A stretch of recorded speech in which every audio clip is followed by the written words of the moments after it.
సరే, ఈరోజు మనం అంతర్గత శాంతి అంటే మనసులో ప్రశాంతతను ఎలా కనుక్కోవచ్చో చూద్దాం. దీనికోసం మనకు సహాయపడే 10 శక్తివంతమైన సత్యాల గురించి ఈ విశ్లేషణలో మాట్లాడుకుందాం. మన అందరికీ తెలుసు, జీవితం ఒక్కోసారి చాలా కష్టంగా, ఏదో పెద్ద భారంగా అనిపిస్తుంటుంది కదండి. ఇది అందరికీ ఉండే ఫీలింగే. సో మనం సరిగ్గా అక్కడ్నుంచే ఈ ప్రయాణం మొదలుపెడదాం. అయితే అలాంటి కష్ట సమయాల్లో మనసుకు కాస్త ఊరటనిచ్చే, ధైర్యం చెప్పే కొన్ని మార్గాలు కూడా ఉన్నాయి. ఇప్పుడు మనం చూడబోయే ఈ 10 సింపుల్ నిజాలు మనసుకి అమృతంలా పనిచేస్తాయన్నమాట. సరే, ఇక సమస్య నుంచి మెల్లగా పరిష్కారం వైపు వెళ్దాం. సో, మన మొదటి భాగం దృక్పథాన్ని మార్చుకోవడం. అంటే మనం ఈ ప్రపంచాన్ని చూసే పద్ధతిని మార్చుకోవడం గురించి. ఇది మన అనుభవాన్ని ఎంతగా మార్చేస్తుందో తెలుసా? చూద్దాం. మొట్టమొదటి సత్యం, ఇది కూడా గడిచిపోతుంది. అబ్బా! ఈ చిన్న మాటలో ఎంత ధైర్యం, ఎంత ఓదార్పు ఉందో కదా. మనం దీన్ని మళ్ళీ మళ్ళీ గుర్తు చేసుకుంటూ ఉండాలి.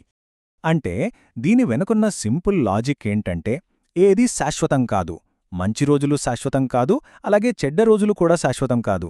ముఖ్యంగా కష్టాలు ఎదురైనప్పుడు అయ్యో, ఈ సమయం కూడా వెళ్ళిపోతోందిలే అనే ఒక్క ఆలోచన మనకి ముందుకు వెళ్లడానికి కావాల్సినంత బలాన్ని, ధైర్యాన్ని ఇస్తుంది.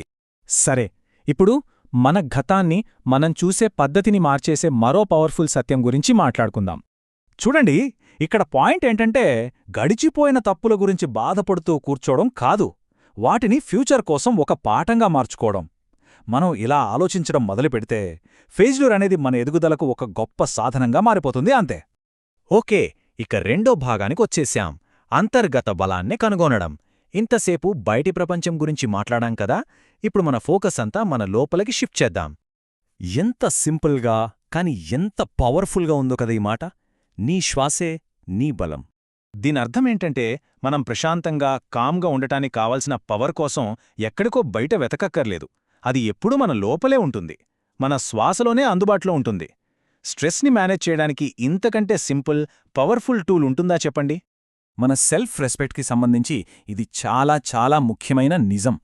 ఒక్కసారి మనసులో అనుకుందాం ఈ మాట. మనం సరిపోతాం, వీఆర్ ఎనఫ్. ఇక్కడ మనకు 2 దారులు కనిపిస్తున్నాయి. ఒకటి, పక్కవాళ్లతో ఎప్పుడూ పోల్చుకోవడం.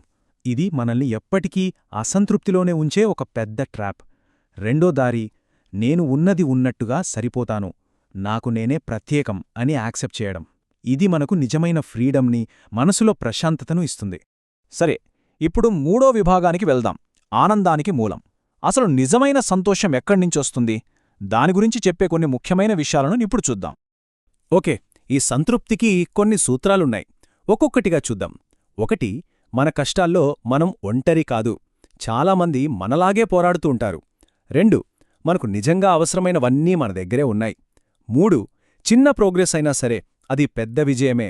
అలాగే ప్రతిదాన్నీ కంట్రోల్ చేయాలనే కోరికను వదిలేయడం, అది మనకు చాలా స్వేచ్ఛనిస్తుంది. ఇక చివరిగా, మన విలువను వేరేవాళ్లు ఎవ్వరూ కొలవలేరు.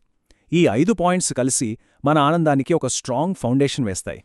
ఓకే, మనం ఇప్పుడు ఈ విశ్లేషణలో చివరికి వచ్చేశాం.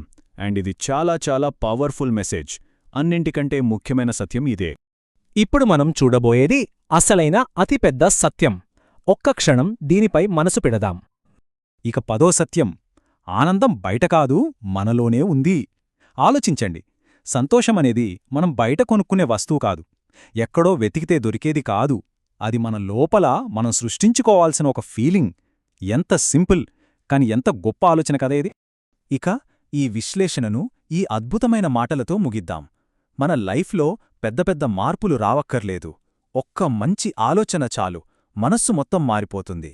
అంటే అసలైన మార్పు ఎక్కడో మొదలవదు, మన ఆలోచనలోనే మొదలవుతుంది.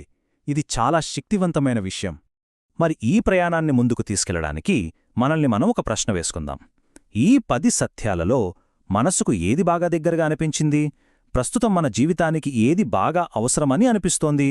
దీని గురించి కాస్త ఆలోచిస్తే అదే మన నెక్స్ట్ స్టెప్ అవుతుంది.